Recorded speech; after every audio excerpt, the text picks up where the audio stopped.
ਮੇਰੇ ਵਿਆਹ ਨੂੰ 1 ਮਹੀਨਾ ਹੋ ਗਿਆ ਸੀ, ਪਰ ਮੈਂ ਹਾਲੇ ਤੱਕ ਆਪਣੇ ਪਤੀ ਦਾ ਚਿਹਰਾ ਨਹੀਂ ਦੇਖਿਆ ਸੀ, ਕਿਉਂਕਿ ਉਹ ਰਾਤ ਨੂੰ ਜਦੋਂ ਆਉਂਦੇ ਤਾਂ ਕਮਰੇ ਦੀ ਲਾਈਟ ਬੰਦ ਕਰਕੇ ਅੰਦਰ ਆਉਂਦੇ ਅਤੇ ਸਵੇਰੇ ਮੇਰੇ ਉੱਠਣ ਤੋਂ ਪਹਿਲਾਂ ਹੀ ਘਰ ਤੋਂ ਬਾਹਰ ਚਲੇ ਜਾਂਦੇ।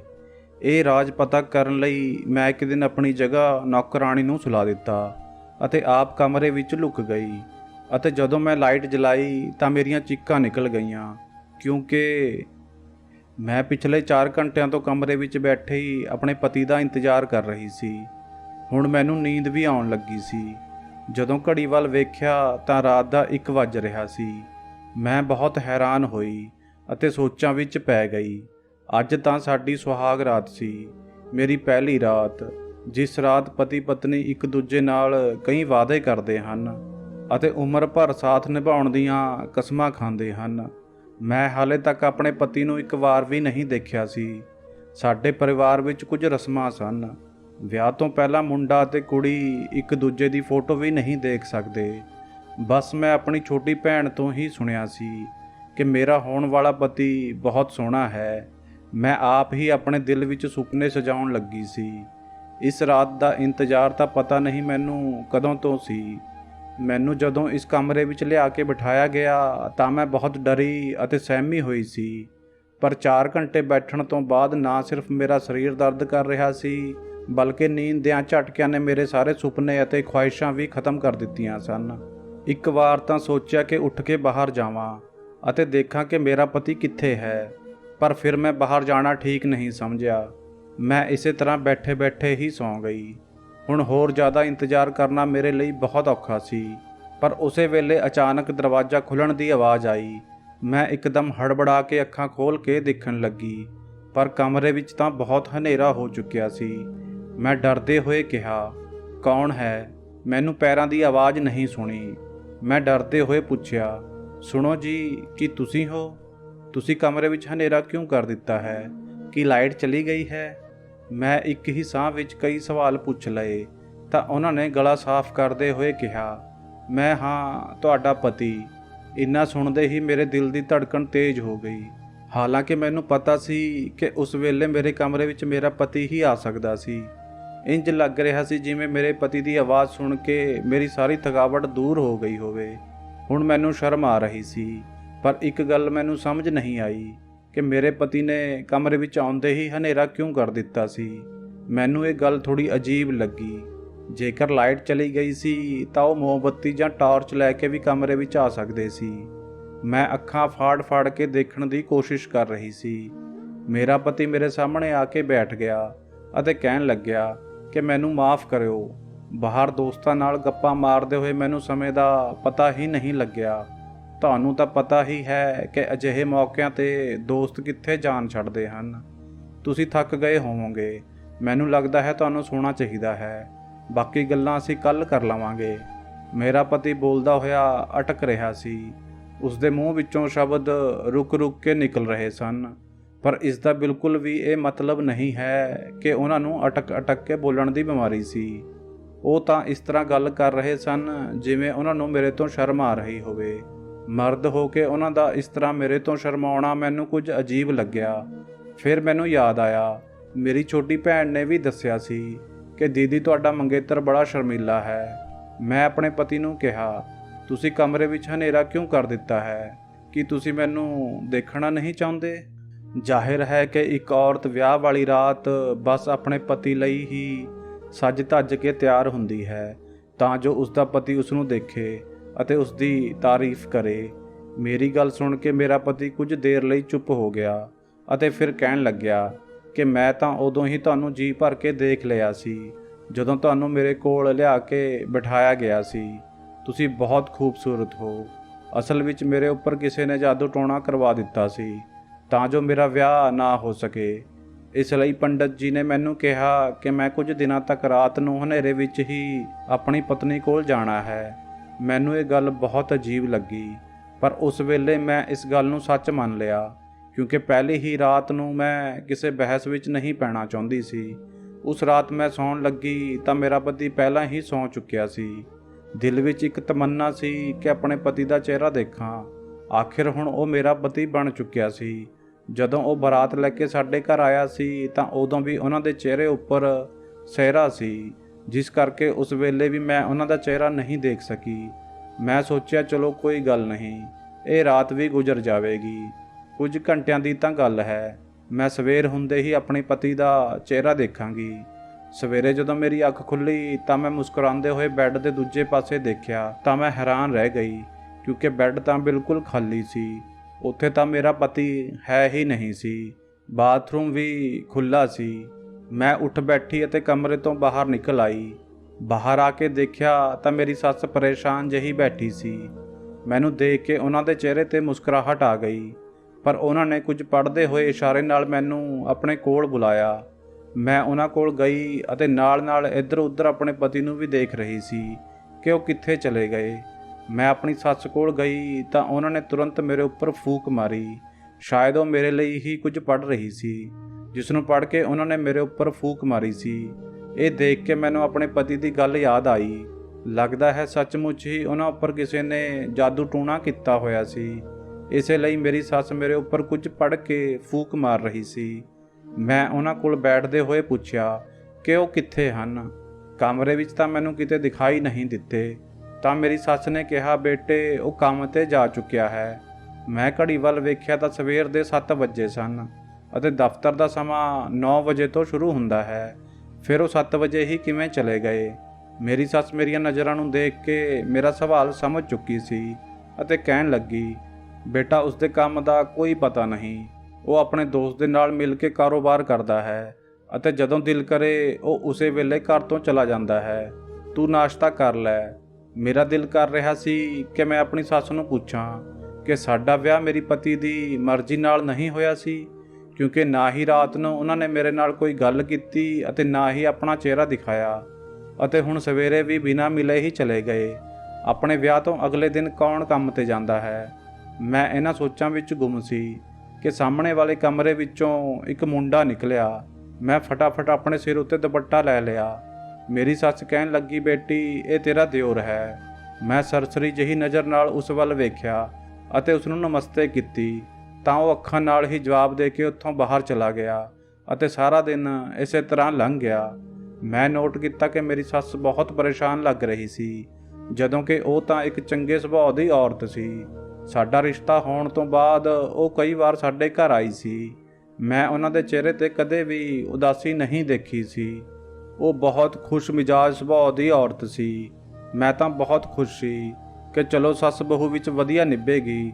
ਮੇਰੀ ਸੱਸ ਗੱਲਾਂ ਤਾਂ ਮੇਰੇ ਨਾਲ ਕਰ ਰਹੀ ਸੀ, ਪਰ ਇੰਜ ਲੱਗ ਰਿਹਾ ਸੀ ਜਿਵੇਂ ਉਹਨਾਂ ਦਾ ਧਿਆਨ ਕਿਸੇ ਹੋਰ ਪਾਸੇ ਹੈ। ਇਸ ਘਰ ਵਿੱਚ ਮੇਰਾ ਪਤੀ, ਸੱਸ ਅਤੇ ਇੱਕ ਦਿਓਰ ਵੀ ਸੀ।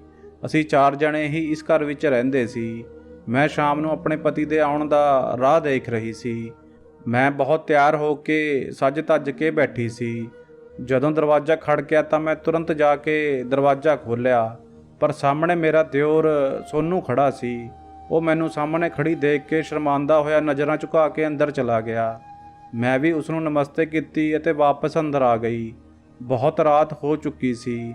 ਮੈਂ ਵਾਰ-ਵਾਰ ਟਾਈਮ ਦੇਖ ਰਹੀ ਸੀ। ਪਤਾ ਨਹੀਂ ਮੇਰਾ ਪਤੀ ਕਿੱਥੇ ਰਹਿ ਗਿਆ ਸੀ। ਸੱਸ ਨੇ ਜ਼ਬਰਦਸਤੀ ਰੋਟੀ ਵੀ ਖਵਾ ਦਿੱਤੀ ਸੀ। ਮੇਰਾ ਦਿਓਰ ਵੀ ਉੱਥੇ ਬੈਠਾ ਹੀ ਰੋਟੀ ਖਾ ਰਿਹਾ ਸੀ। ਮੈਨੂੰ ਇੰਜ ਲੱਗ ਰਿਹਾ ਸੀ ਜਿਵੇਂ ਉਹ ਚੋਰੀ-ਚੋਰੀ ਮੈਨੂੰ ਦੇਖ ਰਿਹਾ ਹੋਵੇ। ਜਦੋਂ ਮੈਂ ਉਸ ਵੱਲ ਵੇਖਿਆ ਤਾਂ ਉਸਨੇ ਆਪਣੀਆਂ ਨਜ਼ਰਾਂ ਹੀ ਬਦਲ ਲਈਆਂ ਅਤੇ ਫਿਰ ਅੱਧਾ ਖਾਣਾ ਛੱਡ ਕੇ ਘਰ ਤੋਂ ਚਲਾ ਗਿਆ। ਮੇਰੇ ਦਿਮਾਗ ਵਿੱਚ ਤਰ੍ਹਾਂ-ਤਰ੍ਹਾਂ ਦੇ ਖਿਆਲ ਆ ਰਹੇ ਸਨ। ਮੈਂ ਬੈਠੀ ਸੋਚ ਰਹੀ ਸੀ ਕਿ ਆਖਰ ਕੀ ਵਜ੍ਹਾ ਹੈ। ਦਿਲ ਘਬਰਾਉਣ ਲੱਗਿਆ ਤਾਂ ਮੈਂ ਬਾਲਕਨੀ ਵਿੱਚ ਖੜੀ ਹੋ ਕੇ ਰੋਣ ਲੱਗੀ। ਮੇਰੀਆਂ ਅੱਖਾਂ ਵਿੱਚ ਹੰਝੂ ਆ ਰਹੇ ਸਨ। ਸ਼ਾਇਦ ਮੈਂ ਉਹਨਾਂ ਨੂੰ ਪਸੰਦ ਨਹੀਂ ਆਈ ਸੀ। ਉਹ ਮੈਨੂੰ ਨਫ਼ਰਤ ਕਰਦੇ ਸਨ, ਜਾਂ ਫਿਰ ਉਹਨਾਂ ਦੇ ਦਿਲ ਵਿੱਚ ਕੋਈ ਹੋਰ ਸੀ।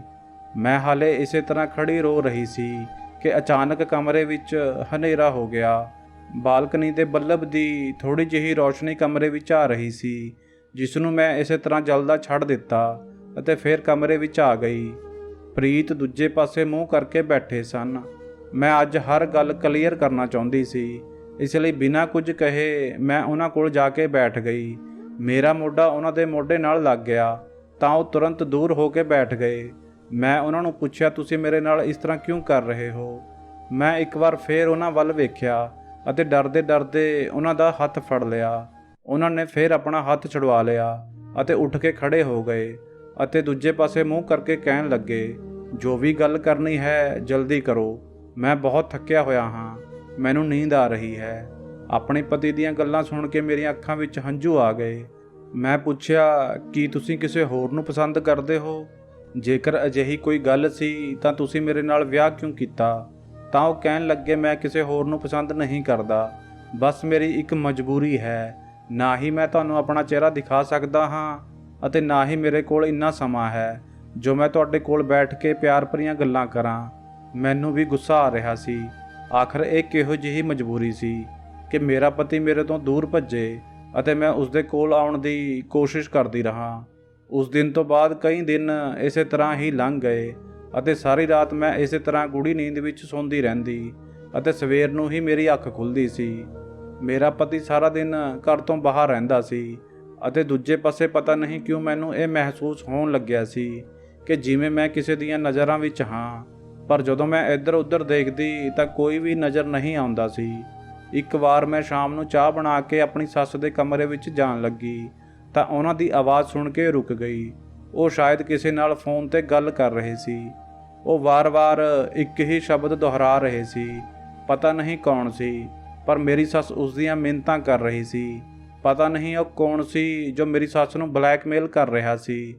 ਜਦੋਂ ਮੈਂ ਉਹਨਾਂ ਦੇ ਕਮਰੇ ਦਾ ਦਰਵਾਜ਼ਾ ਖੜਕਾਇਆ ਅਤੇ ਅੰਦਰ ਗਈ ਤਾਂ ਉਹਨਾਂ ਨੇ ਫੋਨ ਬੰਦ ਕਰ ਦਿੱਤਾ ਅਤੇ ਆਪਣੇ ਹੰਝੂ ਪੂੰਝਣ ਲੱਗੀ। ਮੈਂ ਉਹਨਾਂ ਦੇ ਰੋਣ ਦੀ ਵਜ੍ਹਾ ਪੁੱਛੀ ਤਾਂ ਉਹਨਾਂ ਨੇ ਕਿਹਾ ਉਹਨਾਂ ਦਾ ਭਾਈ ਹੈ ਜੋ ਉਹਨਾਂ ਨਾਲ ਕਈ ਸਾਲਾਂ ਤੋਂ ਨਾਰਾਜ਼ ਹੈ, ਨਾ ਹੀ ਉਹਨਾਂ ਨਾਲ ਗੱਲ ਕਰਦਾ ਹੈ ਅਤੇ ਨਾ ਹੀ ਮਿਲਣ ਆਉਂਦਾ ਹੈ। ਉਹ ਫੋਨ ਤੇ ਰੋ ਰੋ ਕੇ ਉਸ ਦੀਆਂ ਮਿੰਨਤਾਂ ਕਰਦੀ ਹੈ। ਮੈਂ ਆਪਣੀ ਸੱਸ ਦੀ ਗੱਲ ਸੁਣ ਕੇ ਬਹੁਤ ਉਦਾਸ ਹੋਈ, ਪਰ ਉਸ ਤੋਂ ਬਾਅਦ ਜੋ ਸੱਚਾਈ ਮੇਰੇ ਸਾਹਮਣੇ ਆਈ ਉਸ ਨੂੰ ਸੁਣ ਕੇ ਮੈਂ ਹੈਰਾਨ ਰਹਿ ਗਈ। ਕੁਝ ਦਿਨਾਂ ਬਾਅਦ ਹੀ ਮੇਰੀ ਸੱਸ ਦੀ ਭੈਣ ਉਹਨਾਂ ਨੂੰ ਮਿਲਣ ਸਾਡੇ ਘਰ ਆਈ। ਉਹ ਮੈਨੂੰ ਵੀ ਬਹੁਤ ਪਿਆਰ ਨਾਲ ਮਿਲੀ ਅਤੇ ਰੋਟੀ ਵੀ ਸਾਡੇ ਨਾਲ ਹੀ ਖਾਧੀ। ਅਗਲੇ ਦਿਨ ਮੇਰੀ ਸੱਸ ਹਾਲੇ ਸੋ ਰਹੀ ਸੀ, ਪਰ ਮਾਸੀ ਜੀ ਜਾਗ ਗਏ। ਮੈਂ ਰਸੋਈ ਵਿੱਚ ਆਪਣੇ ਲਈ ਨਾਸ਼ਤਾ ਬਣਾ ਰਹੀ ਸੀ ਤਾਂ ਉਹ ਵੀ ਮੇਰੇ ਕੋਲ ਆ ਗਏ ਅਤੇ ਮੈਨੂੰ ਕਹਿਣ ਲੱਗੇ ਕਿ ਮੈਂ ਉਹਨਾਂ ਲਈ ਵੀ ਨਾਸ਼ਤਾ ਬਣਾਵਾਂ। ਮੈਂ ਉਹਨਾਂ ਲਈ ਨਾਸ਼ਤਾ ਬਣਾ ਦਿੱਤਾ ਅਤੇ ਅਸੀਂ ਇਕੱਠੇ ਰੋਟੀ ਖਾਣ ਲੱਗੇ ਤਾਂ ਮਾਸੀ ਜੀ ਮੈਨੂੰ ਪੁੱਛਣ ਲੱਗੇ, ਪ੍ਰੀਤ ਕਿਤੇ ਨਜ਼ਰ ਨਹੀਂ ਆ ਰਿਹਾ, ਕੀ ਗੱਲ ਹੁਣ ਤੱਕ ਸੌਂ ਰਿਹਾ ਹੈ? ਮੈਂ ਕੱਲ੍ਹ ਦੀ ਆਈ ਹੋਈ ਹਾਂ, ਪਰ ਉਹ ਮੁੰਡਾ ਮੈਨੂੰ ਹਲੇ ਤੱਕ ਮਿਲਣ ਨਹੀਂ ਆਇਆ। ਮੈਂ ਕਿਹਾ ਉਹ ਸਵੇਰੇ ਜਲਦੀ ਹੀ ਕੰਮ ਤੇ ਚਲੇ ਜਾਂਦੇ ਹਨ ਅਤੇ ਰਾਤ ਨੂੰ ਦੇਰ ਨਾਲ ਵਾਪਸ ਆਉਂਦੇ ਹਨ। ਮੇਰੀ ਗੱਲ ਸੁਣ ਕੇ ਮਾਸੀ ਜੀ ਚੁੱਪ ਹੋ ਗਏ ਅਤੇ ਫਿਰ ਆਪਣੀ ਚਾਹ ਪੀਣ ਲੱਗੇ। ਮੈਨੂੰ ਇੱਕਦਮ ਆਪਣੀ ਸੱਸ ਦੀ ਗੱਲ ਯਾਦ ਆਈ ਤਾਂ ਮੈਂ ਮਾਸੀ ਜੀ ਨੂੰ ਪੁੱਛਿਆ, ਤੁਹਾਡੇ ਭਾਈ ਸਾਹਿਬ ਕਿਹੜੀ ਗੱਲ ਤੇ ਇੰਨਾ ਨਾਰਾਜ਼ ਹਨ ਕਿ ਰੋਜ਼ ਮੇਰੀ ਸੱਸ ਉਹਨਾਂ ਦੀਆਂ ਮਿੰਨਤਾਂ ਕਰਦੀ ਹੈ, ਪਰ ਉਹ ਹਨ ਕਿ ਆਪਣੀ ਭੈਣ ਤੇ ਬਿਲਕੁਲ ਵੀ ਤਰਸ ਨਹੀਂ ਕਰਦੇ। ਮੇਰੀ ਗੱਲ ਸੁਣ ਕੇ ਮਾਸੀ ਜੀ ਹੈਰਾਨ ਹੋ ਗਏ ਅਤੇ ਕਹਿਣ ਲੱਗੇ, ਸਾਡਾ ਤਾਂ ਕੋਈ ਭਾਈ ਹੈ ਹੀ ਨਹੀਂ, ਅਸੀਂ ਬਸ 2 ਭੈਣਾਂ ਹੀ ਹਾਂ। ਉਹਨਾਂ ਦੀ ਗੱਲ ਸੁਣ ਕੇ ਮੈਂ ਦੰਗ ਰਹਿ ਗਈ। ਜੇਕਰ ਮੇਰੀ ਸੱਸ ਦਾ ਕੋਈ ਭਾਈ ਨਹੀਂ ਸੀ ਤਾਂ ਉਹ ਰੋ ਰੋ ਕੇ ਕਿਸ ਨਾਲ ਗੱਲਾਂ ਕਰਦੀ ਸੀ ਅਤੇ ਕਿਸੇ ਦੀਆਂ ਮਿੰਨਤਾਂ ਕਰਦੀ ਸੀ ਕਿ ਉਹ ਵਾਪਸ ਆ ਜਾਵੇ, ਇੱਕ ਵਾਰ ਉਹਨਾਂ ਨੂੰ ਮਿਲ ਲਵੇ। ਹੁਣ ਮੈਂ ਬਹੁਤ ਪਰੇਸ਼ਾਨ ਹੋ ਚੁੱਕੀ ਸੀ, ਇਸ ਲਈ ਮੈਂ ਸੋਚਿਆ ਕਿ ਕੁਝ ਦਿਨ ਆਪਣੇ ਪੇਕੇ ਘਰ ਜਾ ਆਵਾਂ ਅਤੇ ਸ਼ਾਇਦ ਮੇਰੇ ਪਤੀ ਨੂੰ ਵੀ ਮੇਰੇ ਦੂਰ ਜਾਣ ਨਾਲ ਅਹਿਸਾਸ ਹੋਵੇ ਅਤੇ ਉਹਨਾਂ ਨੂੰ ਵੀ ਮੇਰੀ ਕਦਰ ਹੋਵੇ। ਇਸ ਲਈ ਇੱਕ ਦਿਨ ਜਦੋਂ ਦਿਲ ਬਹੁਤ ਬੇਚੈਨ ਹੋਇਆ ਤਾਂ ਮੈਂ ਆਪਣੀ ਸੱਸ ਨੂੰ ਪੁੱਛ ਕੇ ਆਪਣੇ ਪੇਕੇ ਘਰ ਚਲੀ ਗਈ ਅਤੇ ਸੋਚਿਆ ਜਾ ਕੇ ਆਪਣੀ ਮੰਮੀ ਨੂੰ ਵੀ ਤਾਂ ਪੁੱਛਾਂ ਕਿ ਕਿਹੋ ਜਿਹੇ ਮਰਦ ਨਾਲ ਮੇਰਾ ਵਿਆਹ ਕੀਤਾ ਹੈ ਜਿਸ ਨੇ ਹੁਣ ਤੱਕ ਮੈਨੂੰ ਆਪਣਾ ਚਿਹਰਾ ਵੀ ਨਹੀਂ ਦਿਖਾਇਆ ਹੈ। ਪਰ ਮੈਨੂੰ ਤਾਂ ਪਤਾ ਹੀ ਨਹੀਂ ਸੀ ਕਿ ਉੱਥੇ ਪਹੁੰਚ ਕੇ ਮੈਨੂੰ ਕਿੰਨਾ ਵੱਡਾ ਝਟਕਾ ਲੱਗਣ ਵਾਲਾ ਸੀ। ਜਦੋਂ ਮੈਂ ਆਪਣੇ ਘਰ ਦੇ ਦਰਵਾਜ਼ੇ ਤੇ ਪਹੁੰਚੀ ਤਾਂ ਉਸੇ ਵੇਲੇ ਇੱਕ ਕੁਰੀਅਰ ਵਾਲਾ ਆਇਆ। ਮੈਂ ਹਲੇ ਘਰ ਦੇ ਬਾਹਰ ਹੀ ਖੜੀ ਸੀ। ਮੈਂ ਉਸ ਨੂੰ ਪੁੱਛਿਆ ਕਿਸ ਦਾ ਕੁਰੀਅਰ ਆਇਆ ਹੈ ਅਤੇ ਜਦੋਂ ਟਟੋਲ ਕੇ ਦੇਖਿਆ ਤਾਂ ਉਸ ਪੇਪਰ ਤੇ ਮੇਰਾ ਹੀ ਨਾਮ ਲਿਖਿਆ ਹੋਇਆ ਸੀ। ਮੈਂ ਜਦੋਂ ਉਸ ਲਿਫਾਫੇ ਨੂੰ ਖੋਲ੍ਹ ਕੇ ਪੜ੍ਹਿਆ ਤਾਂ ਮੇਰੇ ਪੈਰਾਂ ਥੱਲੋਂ ਜ਼ਮੀਨ ਨਿਕਲ ਗਈ। ਮੈਂ ਆਪਣੀ ਮੰਮੀ ਦੇ ਘਰ ਜਾ ਕੇ ਆਪਣੇ ਕਮਰੇ ਵਿੱਚ ਚਲੀ ਗਈ। ਮੇਰੇ ਨਾਲ ਵਿਆਹ ਦੇ ਨਾਮ ਤੇ ਪਤਾ ਨਹੀਂ ਕਿਹੜਾ ਖੇਡ ਖੇਡਿਆ ਜਾ ਰਿਹਾ ਸੀ। ਇਹ ਸੋਚ ਕੇ ਸਾਰਾ ਦਿਨ ਮੇਰਾ ਦਿਮਾਗ ਖਰਾਬ ਹੁੰਦਾ ਰਿਹਾ। ਉਸ ਪੇਪਰ ਨੂੰ ਦੇਖ ਕੇ ਮੇਰੇ ਸਾਹਮਣੇ ਜੋ ਹਕੀਕਤ ਆਈ ਸੀ ਉਸ ਨਾਲ ਮੈਂ ਸੁੰਨ ਹੋ ਗਈ ਸੀ। ਮੈਂ ਪੂਰਾ ਦਿਨ ਆਪਣੇ ਕਮਰੇ ਵਿੱਚ ਹੀ ਬੈਠੀ ਰਹੀ। ਫਿਰ ਮੈਂ ਆਪਣੀ ਛੋਟੀ ਭੈਣ ਨੂੰ ਕਿਹਾ ਕਿ ਉਹ ਮੈਨੂੰ ਮੇਰੇ ਪਤੀ ਦੀ ਫੋਟੋ ਦਿਖਾਵੇ ਜੋ ਕਿ ਸ਼ਾਇਦ ਉਸਨੇ ਵਿਆਹ ਵਾਲੇ ਦਿਨ ਖਿੱਚੀ ਸੀ, ਕਿਉਂਕਿ ਮੈਂ ਤਾਂ ਹਾਲੇ ਤੱਕ ਆਪਣੇ ਪਤੀ ਨੂੰ ਦੇਖਿਆ ਹੀ ਨਹੀਂ ਸੀ। ਮੇਰੀ ਭੈਣ ਨੇ ਮੈਨੂੰ ਇੱਕ ਫੋਟੋ ਦਿਖਾਈ ਜੋ ਖਾਣਾ ਖਾਣ ਵੇਲੇ ਲਈ ਗਈ ਸੀ। ਮੇਰਾ ਪਤੀ ਬਹੁਤ ਸੋਹਣਾ ਅਤੇ ਨੌਜਵਾਨ ਮੁੰਡਾ ਸੀ। ਮੈਂ ਆਪਣੇ ਪੇਕੇ ਘਰ ਕੋਈ ਵੀ ਗੱਲ ਨਹੀਂ ਦੱਸਣਾ ਚਾਹੁੰਦੀ ਸੀ, ਇਸ ਲਈ ਕੁਝ ਦਿਨ ਬਾਅਦ ਹੀ ਆਪਣੇ ਸਹੁਰੇ ਘਰ ਵਾਪਸ ਚਲੀ ਗਈ। ਮੈਂ ਸੱਚਾਈ ਨੂੰ ਸਾਹਮਣੇ ਲਿਆਉਣਾ ਚਾਹੁੰਦੀ ਸੀ। ਰਾਤ ਨੂੰ ਫਿਰ ਉਹ ਇਨਸਾਨ ਮੇਰੇ ਕਮਰੇ ਵਿੱਚ ਆਇਆ, ਜੋ ਪਿਛਲੇ 1 ਮਹੀਨੇ ਤੋਂ ਮੇਰਾ ਪਤੀ ਬਣ ਕੇ ਮੇਰੇ ਕਮਰੇ ਵਿੱਚ ਆ ਰਿਹਾ ਸੀ ਅਤੇ ਸਵੇਰ ਹੁੰਦੇ ਹੀ ਚਲਾ ਜਾਂਦਾ ਸੀ। ਇਹ ਆਦਮੀ ਕੌਣ ਸੀ ਜੋ ਮੇਰੇ ਜਜ਼ਬਾਤਾਂ ਨਾਲ ਖੇਲ ਰਿਹਾ ਸੀ? ਅੱਜ ਮੈਂ ਆਪ ਇਹ ਚਾਹੁੰਦੀ ਸੀ ਕਿ ਉਹ ਮੇਰੇ ਕਮਰੇ ਵਿੱਚੋਂ ਬਾਹਰ ਨਿਕਲ ਜਾਵੇ, ਕਿਉਂਕਿ ਹੁਣ ਮੈਨੂੰ ਪਤਾ ਲੱਗ ਚੁੱਕਿਆ ਸੀ ਕਿ ਉਹ ਮੇਰਾ ਪਤੀ ਨਹੀਂ ਹੈ।